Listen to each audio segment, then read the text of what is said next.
Digitech here with my new Line6 M13 modeler. There have been a lot of questions by bassists on whether this is a viable replacement for a full bass pedal board. I had the same question myself, so in this video I'll try to make the answer a little more clear. I tried to get the M13 to sound as close to my stompboxes as possible using their live band settings. There's three things to consider, however. One, I'm in an apartment, so the volume on the amp is low. You'll find that with some effects at higher volumes they sound a lot different, especially with distortions. Number two, I suck at EQing, so if you're good at dialing in tone, you'll probably get much better results than I will. Number three, I've only played with this for about 2 or 3 hours, so there are likely a lot more possibilities and combinations to come up with than what I have. Having said that, let's get to it. First I'll show the custom pedal from Guttermouth Electronics. It's a tremolo.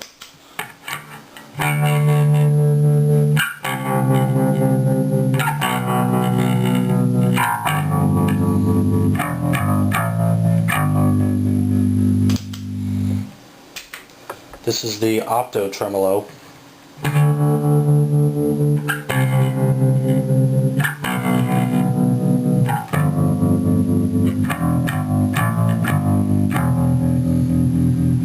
Here's the Bias Tremolo.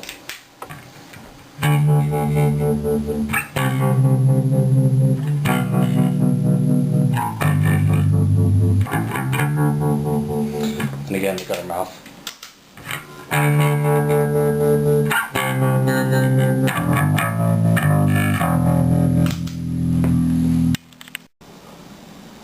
Next up is the analog chorus from Voodoo Lab.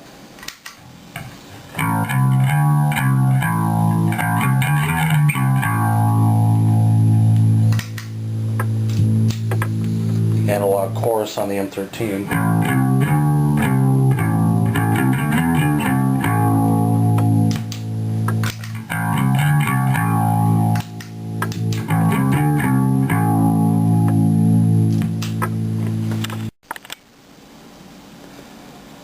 This is the Boss BF2B bass flanger.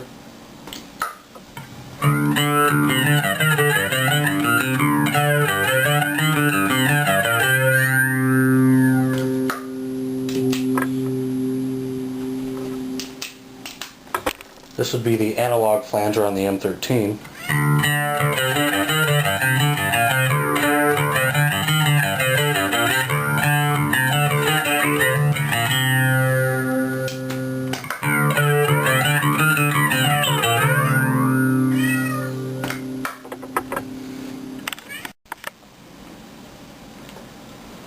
This is the Digitech Bad Monkey, modified by Guttermouth Electronics to have slightly better low end for bass, but it's going to have the same sound as a regular Bad Monkey.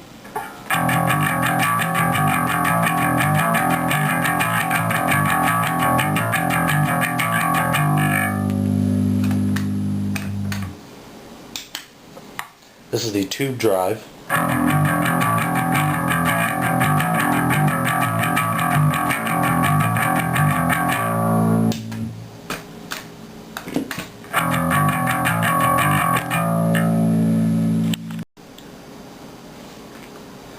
Next is the Voodoo Lab Superfuzz, also modified by Guttermouth Electronics for better low end.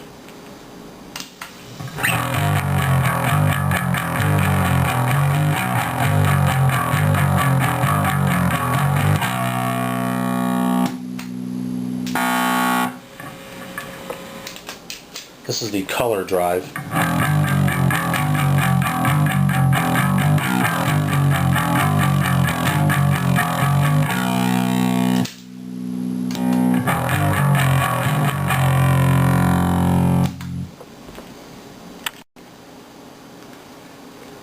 This is a completely custom circuit by Guttermouth Electronics called the Catastro Fuzz.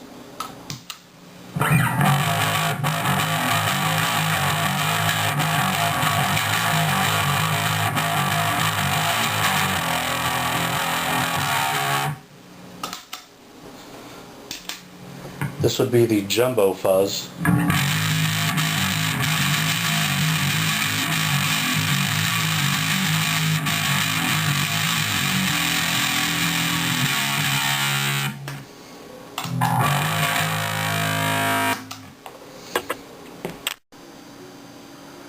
Lastly, This is the Voodoo Lab Sparkle Drive, also modified for a better low end.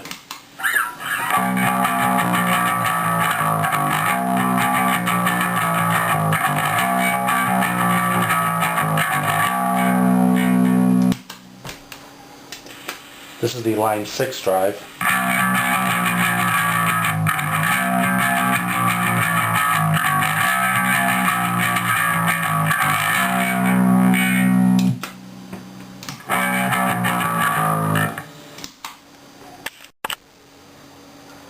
The onboard tuner on the M13 is actually pretty decent as well.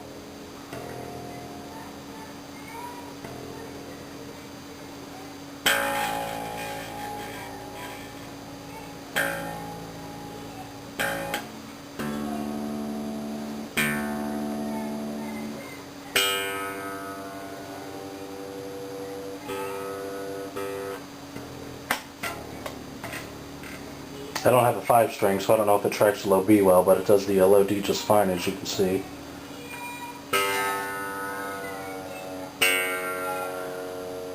Tracks pretty well, pretty quickly.